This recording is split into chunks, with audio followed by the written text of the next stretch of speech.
It is now my great pleasure to introduce His Excellency Sultan Bin Sulayem, Group Chairman and Chief Executive of DP World.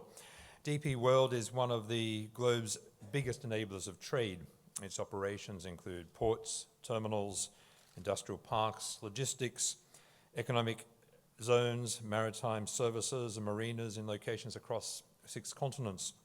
His Excellency is also Chairman of Virgin Hyperloop One, the cutting-edge transportation system which promises to revolutionize global logistics. He is, without any question, a leading authority on the global trading system and the forces now shaping it.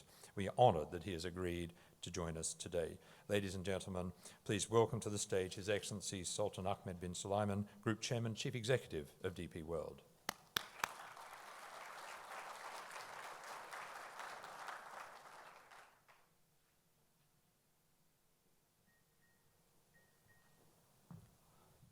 Bismillahirrahmanirrahim.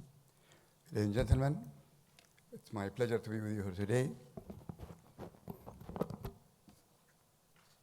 And I'm honored to be invited to speak to this important gathering.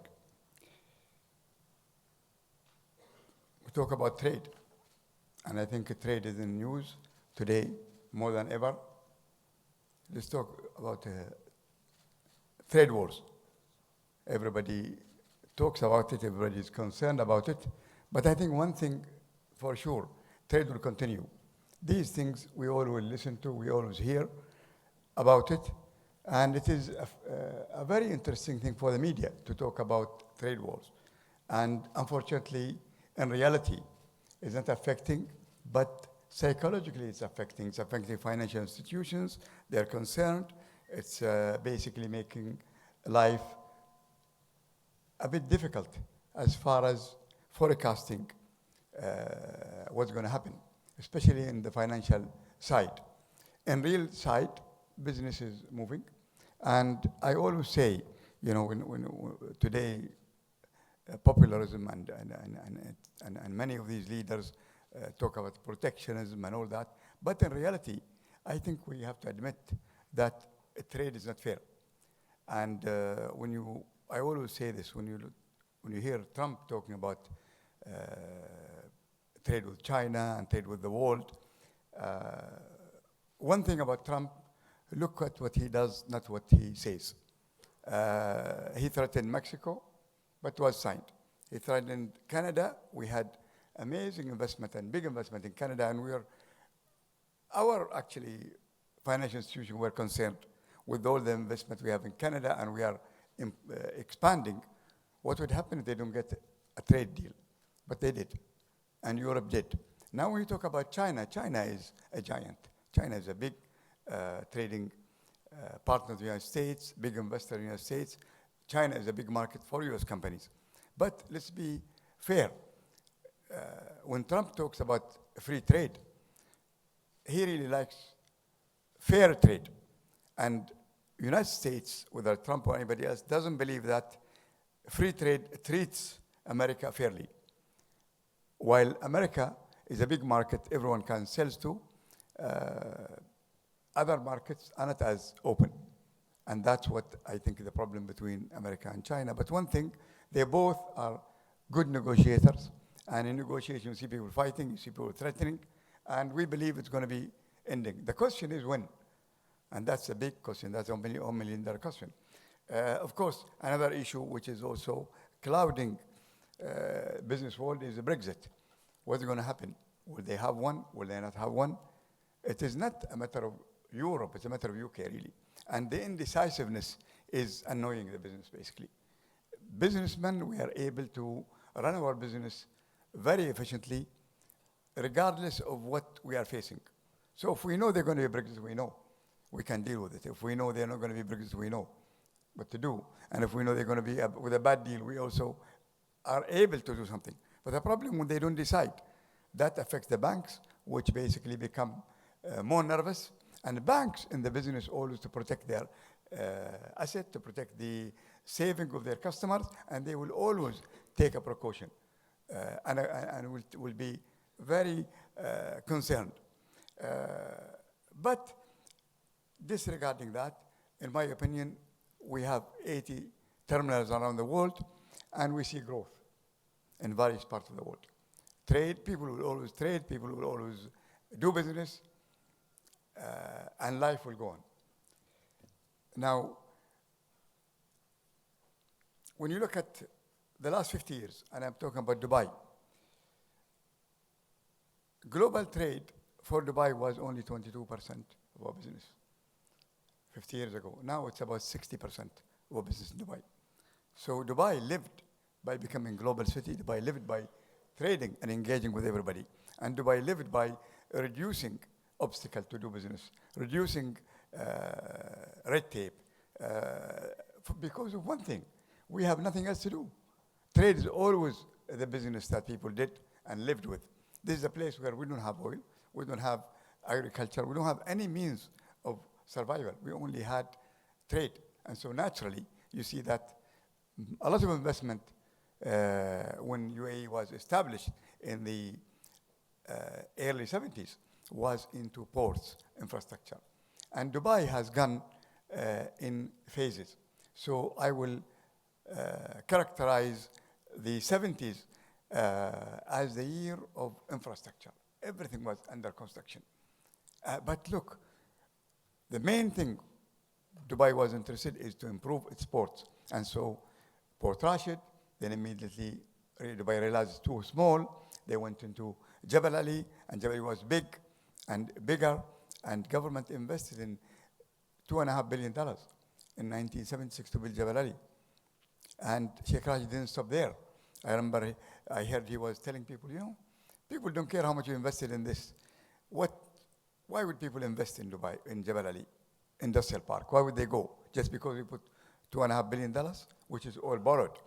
Then he decided to put some superstructure, like the aluminum smelter, and like many other projects to show the world that we didn't just put infrastructure, we believe in it, and we're putting also money in it. When I joined 1982, I really, the story, everybody when they hear that I'm working in Jebel Ali, they feel sorry for me.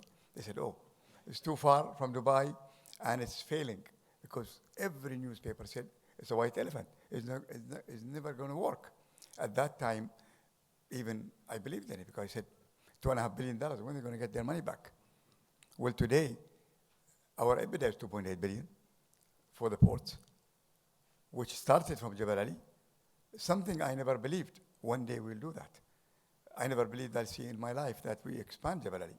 But it is the belief in global trade, it's the engagement internationally that allows us in Dubai to capitalize on something we know very well.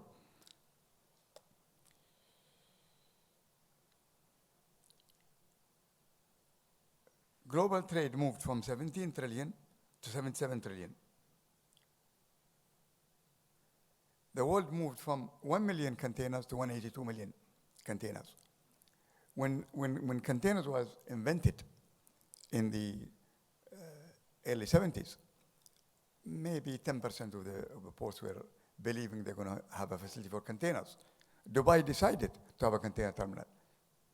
We believed that we should be on top of this. And today, of course, everything in a container.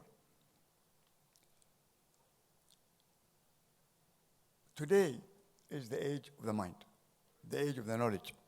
And when you look at countries, the wealth of a country is really now measured on how they think, how they believe in themselves, how they innovate.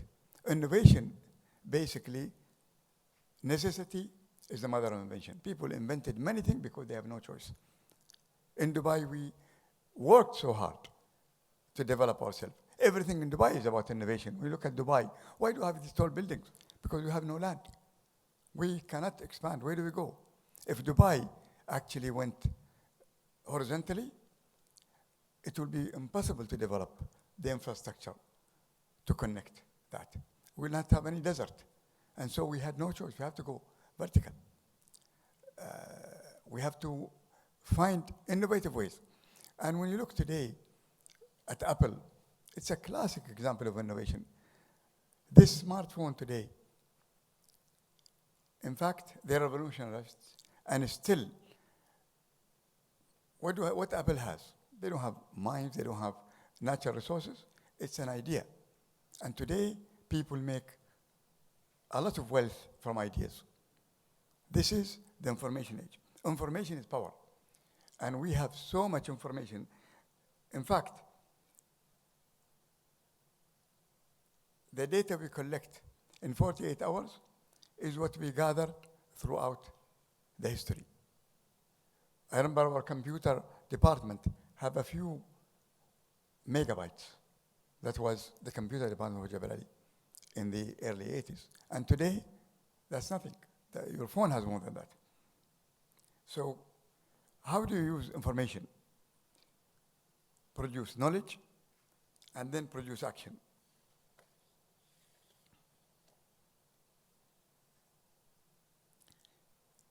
The digital age is coming now with everything we do. The last mile in freight takes 25% of the cost of the freight. Digital supply chain can reduce cost by 50%, procurement by 20%, and increase revenue by 10%.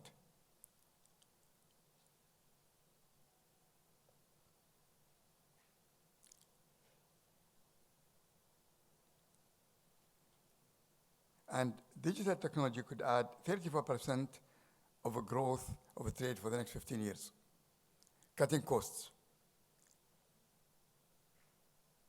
Supply chain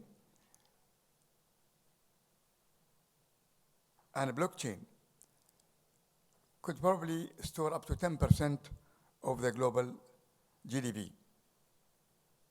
One of the biggest costs for people is inventory.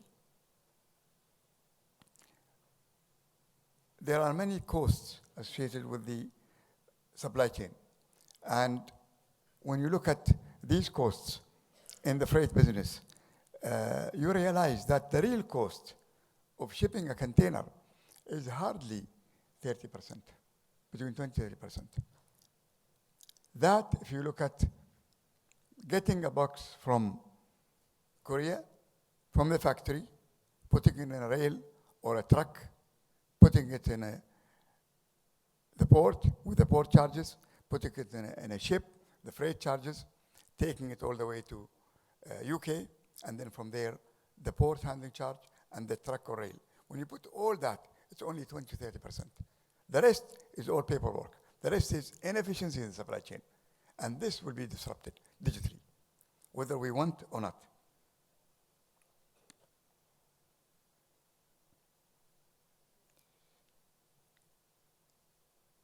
If you look at online trade today, for example, 15% of the goods in the States, the consumer buy it online.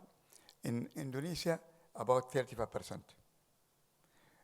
Amazon, same-day delivery is 5% of their business.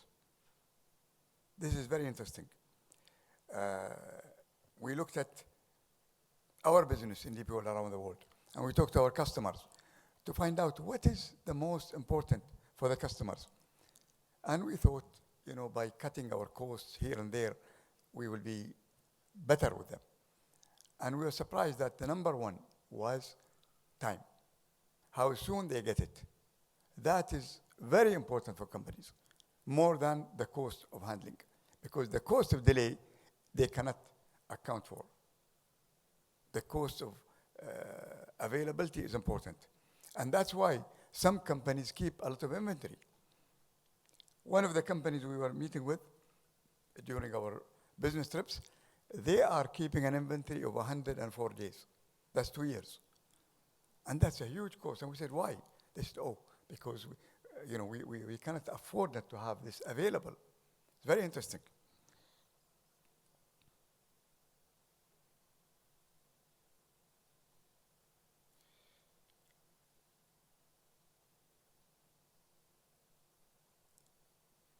We are looking at ways how to reduce time in our ports.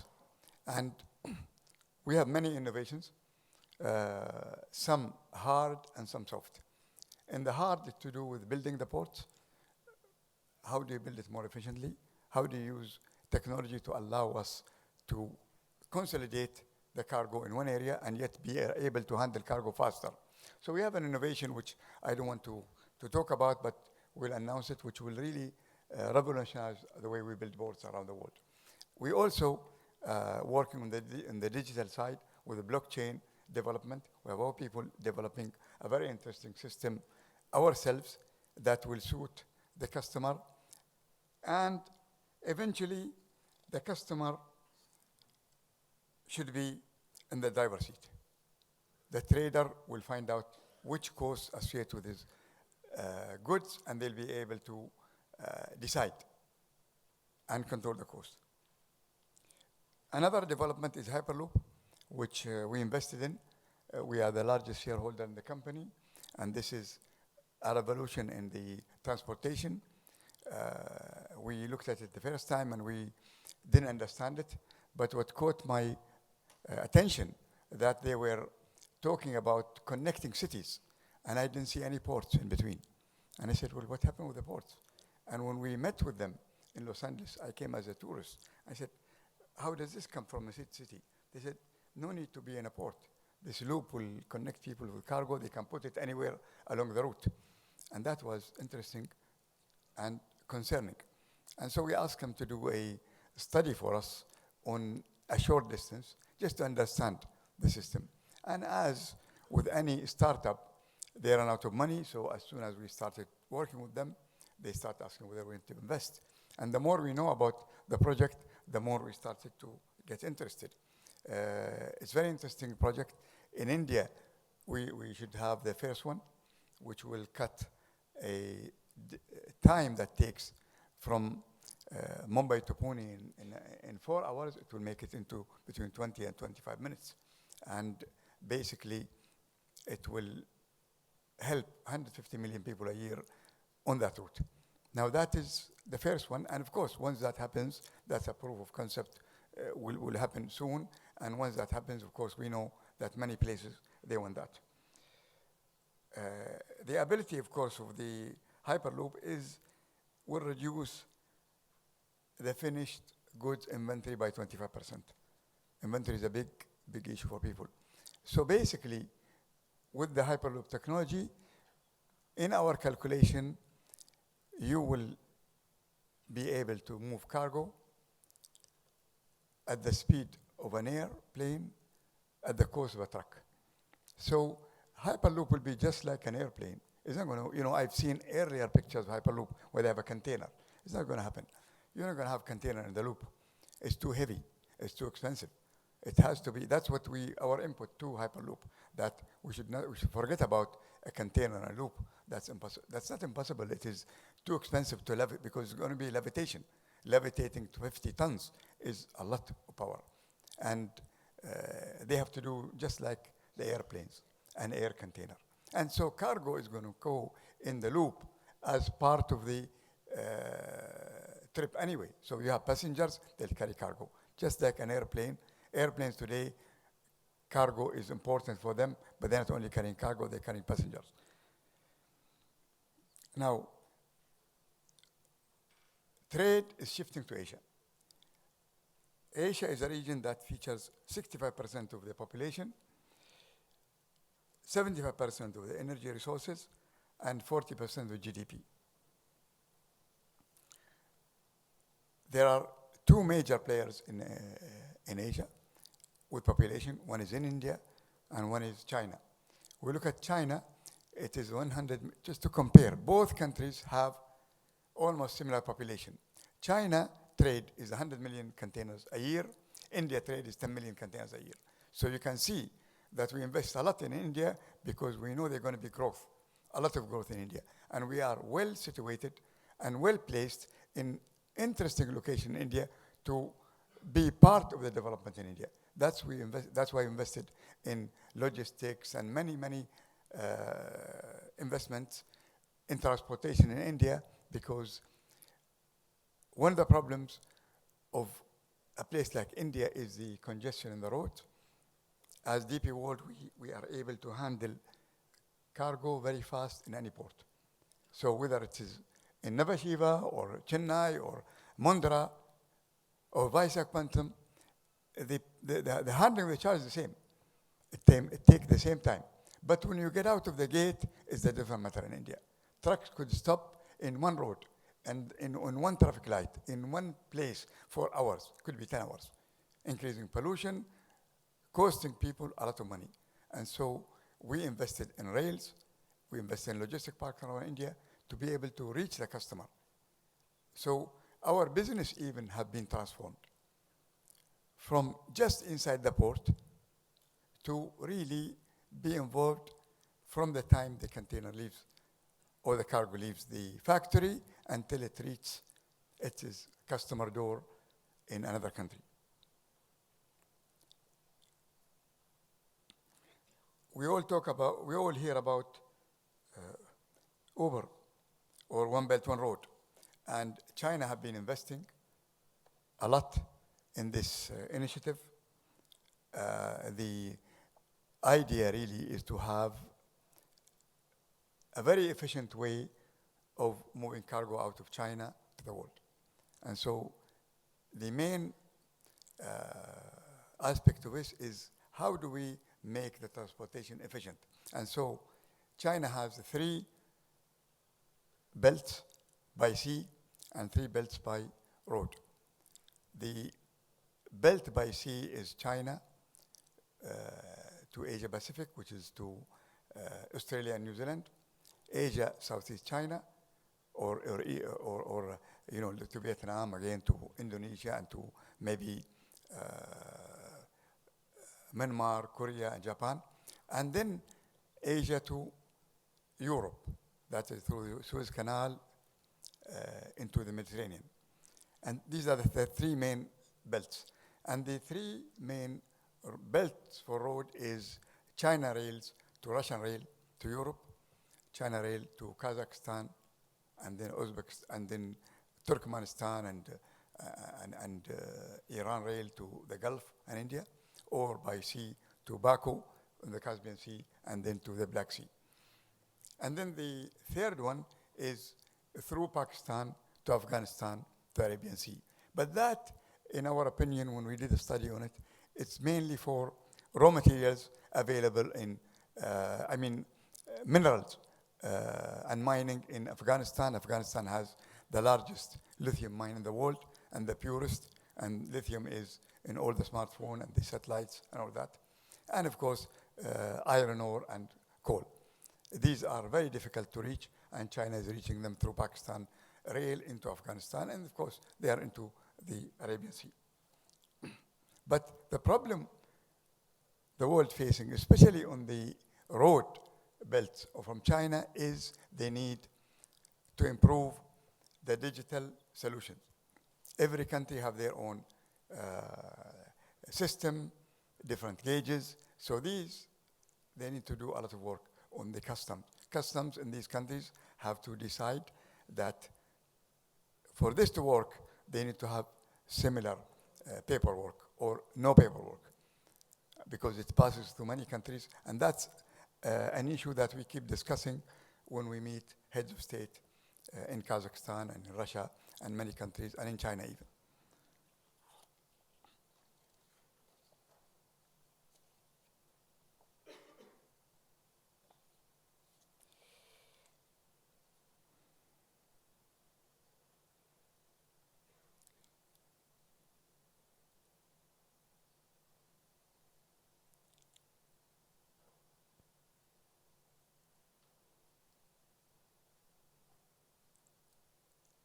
DP World is already on the Belt Road.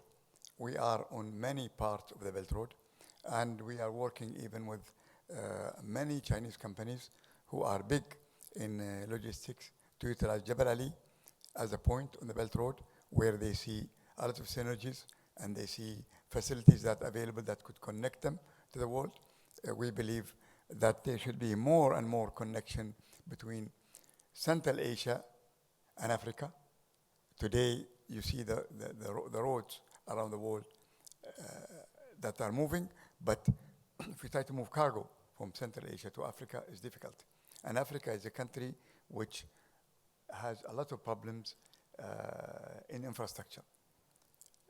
Moving cargo into Africa is a big problem. Cost of moving cargo is very, very, very high. Just to give you an example, container from China to Mombasa is probably $500. A container from Mombasa to Kigali is $5,000 to move. It takes 2 weeks. And so we are building dry ports like the one in Kigali, and then we are finding innovative way how to bring it in, either from Dar es Salaam or from Mombasa, using maybe Lake Victoria, rather than taking it by road, using part by sea. As you know, always transporting by sea is cheaper than transporting by any other method. So the whole thing in transporting is how to cut costs and how to bring things faster. And we are going to be affected tremendously by the digital age. With this, I'd like to thank you for inviting me, and welcome to Dubai. Thank you.